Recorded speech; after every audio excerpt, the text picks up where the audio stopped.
I really miss this kind of community, you know. I mean, which was very difficult to pursue under certain institutional conditions elsewhere, especially in the Philippines, where the clubbishness can actually be very paralyzing. So I would like to, you know, like I would like essentially therefore to say that the ecumenism is a point of departure, right? It's a beginning, right? But we cannot overemphasize the fact that it will be very hard to maintain, especially as certain differences, right, insinuate themselves, right, either political or even cultural. Okay. The Philippines is not so far away. I know. Let me ask for the final, last time, any one of you would like to wrap up this session? Yes. No, I can't say anything more. Maybe later, Andy is going to give a closing remarks, right? Something like that. Let's give Andy a big hand.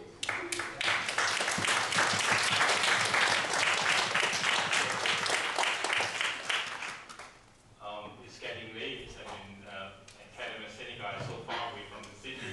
Probably I should end this session. Thank you very much for listening.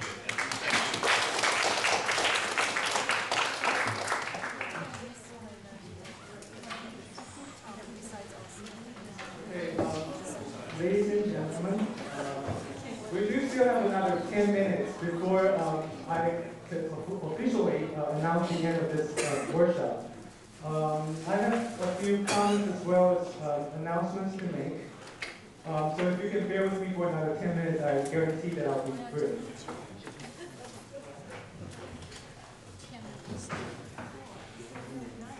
Okay. I was informed by my current director saying that this is impossible to hold a conference here or workshop here without having some kind of internal participation, naming someone from the institute to give a paper. And I sort of like automatically excused myself because I thought of organizing the conference, which I thought was hard enough. But given the request, I would like to entertain his demand and try to not so much really wrap up the workshop as which is an impossible task anyway, but to entertain you with a couple more victims, perhaps which might help you to get a fuller picture of what this workshop and how it has come into being. So if I may, I'll just spend a few minutes, roughly 5 to 7, to give you a few victims and to kind of bring the discussion we had just now to the floor, roughly, if I could. And then we'll end with some acknowledgments, which are really important. So anyway, I'll get to that later, real soon. So since let me begin with a little vignette from my classroom. We had mentioned about the crisis moment as the canonical Asian American narrative, right? You have a moment of crisis where you find your identity is in trouble. I have a really interesting experience in the classroom when I started teaching the first year in Tsinghua, which is 2006. I was teaching a class on Asian American literature. We were talking about model minority, yellow peril, those kind of stereotypes.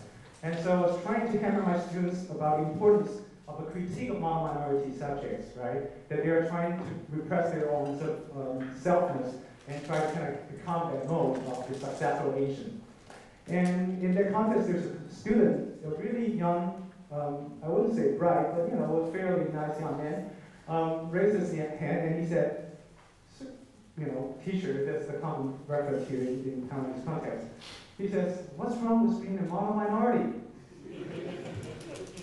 That's what my mom has always told me to do. Look at Yo-Yo Look at all those Asian American celebrities that we know here. What's wrong with it? I was in a moment of dumbfoundness, right? Because I really couldn't articulate what's wrong with it. Besides saying that it was really wrong if you think that way. But nonetheless, it was really a moment of crisis for me as a teacher and a scholar, in the sense that what we were trying to inform the students through Asian literature has really encountered this moment of resistance, which was so much entrenched in our own sort of Asian upbringing, whether you call it Confucian values or whatnot. And I think it's because of that particular moment that really enlightened me on the terrible discrepancies we have. In other words, whereas whereas in the U.S. Part, we're thinking so much in terms of resistance coalition, pan-ethnicity, and so on and so forth. In the Asian part, we're really thinking about Asian American as a kind of marketing and a model, right? So I actually reversed the term to call it not model minority, but model modernity. I'm sorry. So in other words, what Asian American represents for Asians is really this model modernity, the various examples that we got to follow and emulate if possible. So instead, I actually wrote a paper which I was planning to read as a way to satisfy director Strat.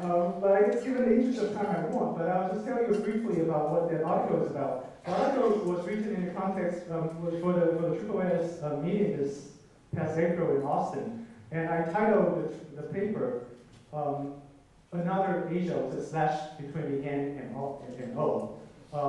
But because the panel's nature, it was only called Asian. But anyway, what I really wanted to say is Another Asian, in which I analyzed this, this excerpt from this book by Jan Trenka, her latest book called Fugitive Visions, in which she recounted her experience as a Korean adoptee coming back to Korea, finding everything